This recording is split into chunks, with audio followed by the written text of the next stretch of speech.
Chapter 6: The Gospels as Literary Works.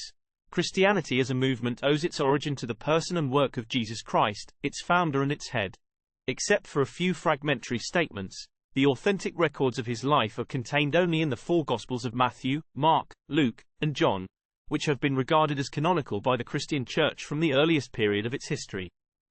Although there were numerous other Gospels which purported to recount facts concerning his life that are not recorded in the famous four, the apocryphal Gospels, as they are called, are generally of later date and of doubtful reliability. They contain little information that is not a duplication of what the canonical Gospels impart, and much of what they add is obviously fanciful and legendary. Furthermore, they often betray by their language that they were written to bolster the views of some particular sect that did not represent the mainstream of historic Christianity, but that was really a divergence from it or a rebellion against it. Tatian, a Syrian Christian of the 2nd century, AD 170, who devised the first harmony of the Gospels of which any trace has survived, used for his work only the four, although he must have known of others. Irenaeus, Bishop of Lyons and Vienne, who lived about AD 180, put forward a rather quaint theory concerning the Gospels. It is not possible that the Gospels can be either more or fewer in number than they are. 4. Since there are 4 zones of the world in which we live, and 4 principal winds, while the Church is scattered throughout all the world, and the pillar and ground of the Church is the Gospel and the Spirit of life, it is fitting that she should have 4 pillars, breathing out immortality on every side, and vivifying men afresh. Irenaeus's reasons for believing that there should be only 4 Gospels may seem to be far-fetched, but even if they are not regarded as scientifically valid, their context indicates that the content of the Gospel record was being debated in Irenaeus's day and that he defended vigorously the truthfulness of the canonical Gospels that appear in the Bible. He says, in fact, but that these Gospels alone are true and reliable, and neither an increase nor diminution of the aforesaid number, I have proved by so many and such arguments, both on the basis of internal and of external evidence. These writings unmistakably stand in a class by themselves. The approach to the Gospels in this book deals with them as 4 separate works, written at different times and in different places for distinct constituencies. Obviously they were read separately when first published rather than studied as parts of a harmonistic ensemble, and each was regarded by its writer and by its audience as comprising a narrative complete for its purpose. From the beginning of the Church at Pentecost until the middle of the 2nd century, no published harmony of the life of Christ existed, and the Gospels seem to have been circulated independently in different sections of the Roman Empire. There is little specific testimony in the early Fathers concerning the use and distribution of these Gospels, but the nature and frequency of the quotations from them plus such casual observations as have survived from the works of these Fathers tend to confirm this impression. The Gospels themselves do not claim to be exhaustive accounts of all that Jesus said or did. On the contrary, at least 2 of them deny explicitly any such possibility, and the other 2 negate it by implication. John states that many other signs therefore did Jesus in the presence of the disciples which are not written in this book, John 20:30, and Luke acknowledges that many have taken in hand to draw up a narrative concerning those matters which have been fulfilled among us, Luke 1:1. Matthew announced that he was writing the book of the generation of Jesus Christ, Matthew 1:1, and Mark entitled his work as the beginning of the gospel of Jesus Christ, the Son of God, Mark 1:1. Each gospel was selective according to the purpose of the author, and is complete in the sense that it carries out his intent. The individual differences of the Gospels are counterbalanced by strong resemblances of order, content, and phraseology. Numerous events in the life of Christ are narrated in all 4. Since they are dealing with the same person, it is only natural that there should be substantial agreement on the selection and description of the main features of Jesus' career. Next we cover the synoptic problem. Between the first 3 Gospels, however, there is a closer interrelation in content and in manner of expression. They have consequently been called the synoptic Gospels, from the Greek syn, together, and optonomai, to see, since they take a common view of the life of Christ. This interrelation has given rise to the synoptic problem, so called, which is briefly this. If the 3 synoptic Gospels are totally independent of each other in origin and development, why do they resemble each other so closely, even to exact verbal agreement in many places? If, on the other hand, they have a literary relationship to each other, how can they be 3 independent witnesses to the deeds and teachings of the Lord Jesus Christ? Neither part of this dilemma can rightly be suppressed or neglected. Facts must be explained by the best and most reasonable hypotheses available. Nevertheless, one should not assume that he has a final answer to the question when much evidence is still lacking. nor should he be satisfied with a purely naturalistic answer that will not do justice to the origin of the Gospels or to any other part of Scripture. As a concrete example of the kind of passage that creates this problem, one might take the healing of the leper described in Matthew 8-1-4, Mark 1:40-45, and Luke 5:12-16. All of them are narrating the same event, for the action is alike in all three, and the conversation is almost identical verbally. Each is introduced by a different sentence to fit the general context of the narrative, but the words of Jesus are nearly the same. How shall the verbal agreement be explained? Why should three men writing independently show such exact accord in their language? Two school papers with as close an agreement between them as is exhibited in the synoptics would instantly arouse suspicion on the part of the teacher that the writers either had copied from each other, or else that they had collaborated. Did the writers of the Gospels copy each other's works, or did they use a common source, or did they collaborate? Next we will cover the proposed solutions. Many theories have been proposed to account for these phenomena. In general, they may be classified in three ways: the theory of oral tradition, the theory of reciprocal borrowing, and the theory of documentary sources.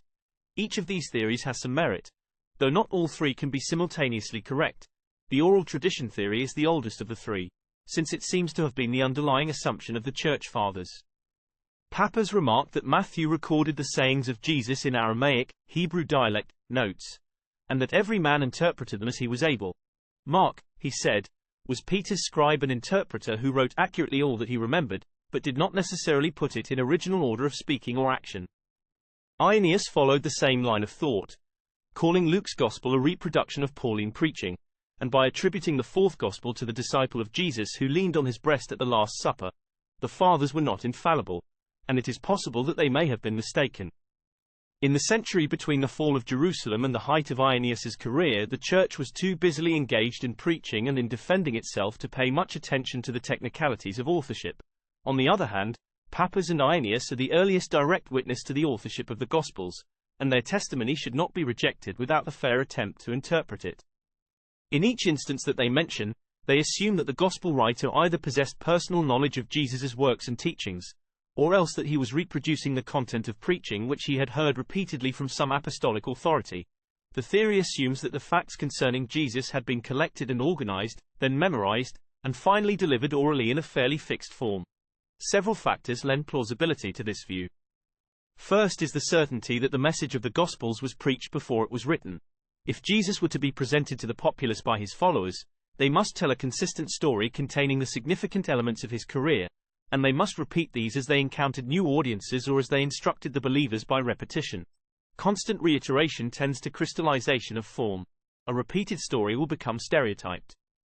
Paul mentions the message which he received, I Corinthians 15:3, and preached, Galatians 1:11, in terms which imply that there was an underlying core of fact which he could not alter. He does not speak of using any written documents. Such documents may or may not have been known during his preaching career, although in 2 Timothy 4:13 he spoke of books and parchments, which probably included some scriptures. It is quite likely that written accounts of Jesus' life were circulated prior to the Neronian persecution of AD 64. The second theory is mutual interdependence, namely, that two of the Gospels borrowed from the other for material. It would be profitless in this brief account to review every possible order that has been suggested. Such a theory, if accepted, would destroy the originality of the two Gospels that copied from the third. While it is true that the ancients were not bound by copyright laws, and that they regarded any written document as freely available for use as they pleased, it seems hardly credible that they should have copied each other indiscriminately. Furthermore, if, for instance, Matthew copied from Luke, why should he have created so different an order of events, or have omitted so much material that the latter contains? No two scholars could agree on the same sequence of writing or on the same explanation of the phenomena. The conflicting theories are a good evidence of the insecurity of the hypothesis. The most popular theory to date is the documentary hypothesis, which assumes that Matthew and Luke built the Gospels on the basis of Mark, plus a collection of the sayings of Jesus called Q, for the German Quelle, meaning source. Students of the Gospels have observed that while Matthew and Luke diverge greatly from each other in content and order, the content of Mark is reproduced almost wholly in the other two. Although Matthew and Mark may occasionally agree against Luke, or while Luke and Mark may agree against Matthew, Matthew and Luke do not agree against Mark. The phenomena are what one might expect if they had used Mark independently, Some discourse material, like the Sermon on the Mount, common to Matthew and Luke, does not appear in Mark. On the ground that collections of the sayings of Jesus are found in the papyri from an early date, and that the use of such a source would parallel the supposed use of Mark, the second source, Q, has been reconstructed. A further development of this view was proposed by Burnett Streeter. He suggested that the sources were four, and included an M document embodying the peculiar narrative material of Matthew, and an L document or Proto-Luke, containing the results of Luke's private research. From these four ancestors the first and third Gospels were descended, while Mark, one of the sources, survived independently. The documentary theory, while plausible, has one or two weaknesses. The first is that it overlooks the possibility of living contact between the authors during the period of actual writing of the Gospels. John Mark was an inhabitant of Jerusalem during the lifetime of Jesus and during the early years of the church up to the time of Herod Agrippa I in AD 44, Acts 12:12. He subsequently visited the Gentile church in Syrian Antioch and participated in Gentile evangelism with Paul and Barnabas, 13-4, 5. He was constantly associated with the preachers of the church to the end of his life. No certain facts are known about Matthew's career. He probably lived in Jerusalem for a part of the time that Mark was there, since the apostles did not leave Jerusalem until after the death of Stephen and the persecution following it. It is noteworthy, however, that the allusions to gospel writings in the earliest of the fathers seem to accord best with the Gospel of Matthew, and to indicate that it was well known in Antioch at an early date. Luke was acquainted with John Mark at a later time, for the names are mentioned together in Colossians 4:10, 14 and in 2 Timothy 4:11. Both were closely associated with Paul about the time of his imprisonment in Rome, AD 60-67. Luke may have lived at Antioch himself, for he shows considerable interest in the city, and one manuscript uses the first personal pronoun plural in Acts 11:28, making the author a participant in the action. While the foregoing facts do not prove conclusively that the authors of the synoptics conferred with each other over the events which they recorded, they do make plausible the possibility of a common tradition known to these men by personal contact and propagated as the general message of T.H.E. Church. The interchange and repetition of the narrative preaching about Jesus would explain much of the material common to the synoptics, while the personal research and interests of the authors would explain the materials peculiar to each. The existence of such a core is corroborated by occasional references in the New Testament to preaching about Christ, I Corinthians 15:1-11, Galatians 2:2, 7. One may say with regard to Q that no trace of this hypothetical document has ever been recovered. Even those who advocate the documentary hypothesis admit that it was not a gospel.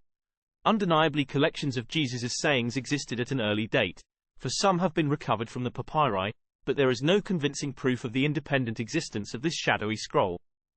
There has been an attempt in recent years to penetrate behind these documentary sources to the origin of the material from which they were constructed.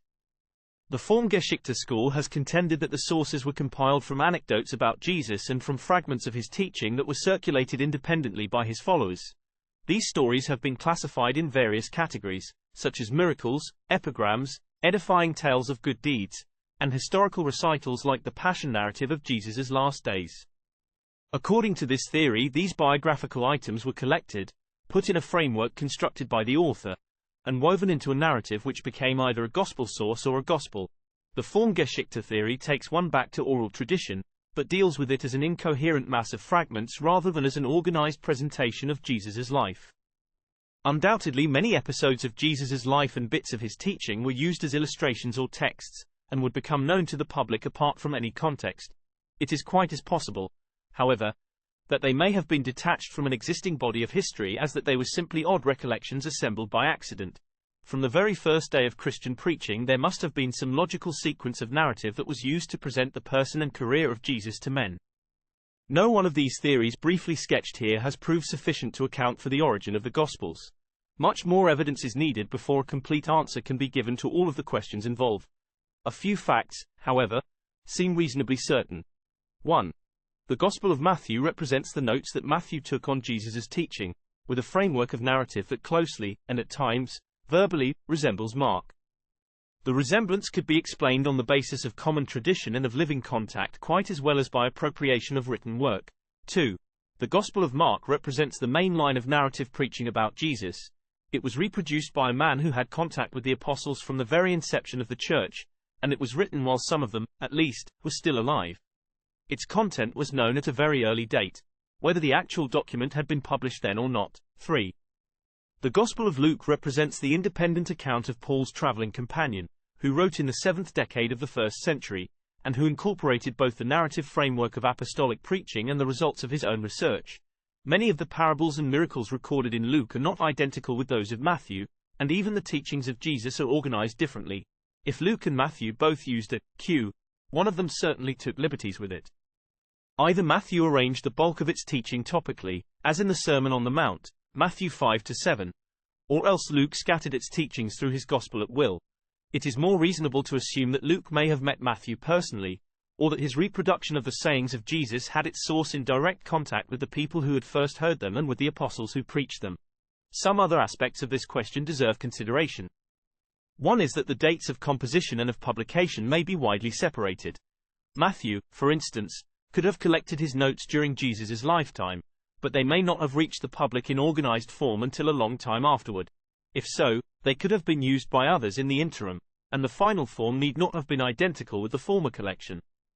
The final form in which these individual notes were written would be influenced by the predominant tradition and by the application of it to the individual need. Differences would arise from the varying application of Jesus' teachings to local needs and by adaptation for individual purposes. The same episodes can be used in different frameworks and can rightly be applied to very different circumstances.